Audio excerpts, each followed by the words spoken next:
Supreme court ने local body इंतखाबात में ओबीसी ज़ुमरे के रिजर्वेशन को ख़त्म करने का फैसला दिया है। इस फैसले पर महाराष्ट्र में कांग्रेस और बीजेपी एक दूसरे के खिलाफ एहतजाज कर रही है और इसके लिए एक दूसरे को मोरद इल्ज़ाम ठहरा रही है। इसी सिलसिले में आज कांग्रेस पार्टी की जानिब से भी नांदेड़ में एहतजाजी मुजाहरा किया गया।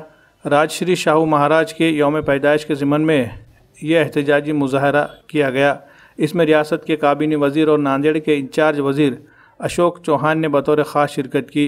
मीडिया नुमाइंदों से बात करते हुए अशोक चौहान ने मरकज़ की मोदी हुकूमत को तनक़ीद का निशाना बनाया और ओबीसी ज़ुमरे के रिजर्वेशन को ख़त्म करने के फ़ैसले के लिए मोदी हुकूमत को ज़िम्मेदार ठहराया और बीजेपी पर मुल्क के तमाम तबक़ात के रिजर्वेशन को ख़त्म करने की साजिश करने का संगीन इल्ज़ाम लगा दिया।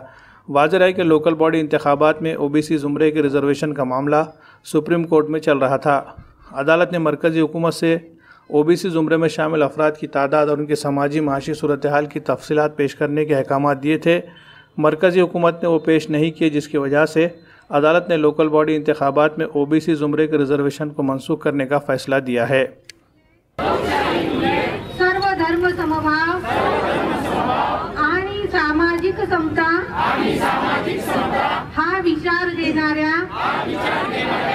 असं आहे की मागच्या सरकारच्या कालावधीमध्ये शिवसेना भाजप ज्या सरकारमध्ये होते तर भाजपच्या कालावधीमध्ये सुप्रीम कोर्टाने निर्णय दिल्यानंतर त्याच्यामध्ये मार्ग काढण्याची जबाबदारी त्यांची होती।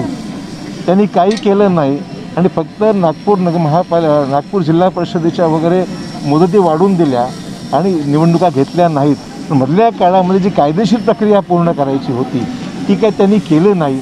त्याच्यामुळे आजचा हा प्रसंग उद्भवलेला आहे। मराठा आरक्षण तसंच केलेलं आहे। अधिकार नसताना त्यांनी 102 घटना दुरुस्तीनंतर जो काही निर्णय घेतला तो सुप्रीम कोर्टाने खारिज केल्याचं आपण बघितलेलं आहे। अशा परिस्थितीमध्ये भाजपची हीच भूमिका म्हणजे भाजपचा हा छुपा अजेंडा आहे की देशातलं पूर्ण आरक्षण संपवण्याची भूमिका आहे। त्याच्यामुळे एक एक पाऊल अशा पद्धतीने भाजपने टाकलेलं आहे की ज्याच्यामुळे देशामधली सामाजिक जी काही आरक्षणं आहेत, मागासलेला समाज, मग तो मराठा असो, ओबीसी असो, मागासवर्गीयांचे प्रश्न असो, हे सगळे प्रश्न अशा पद्धतीने कायदेशीर गुंतागुंतीमध्ये अडकून ठेवलेले आहेत की शेवटच्या मग क्षणाला आरक्षणच ठेवायचं नाही।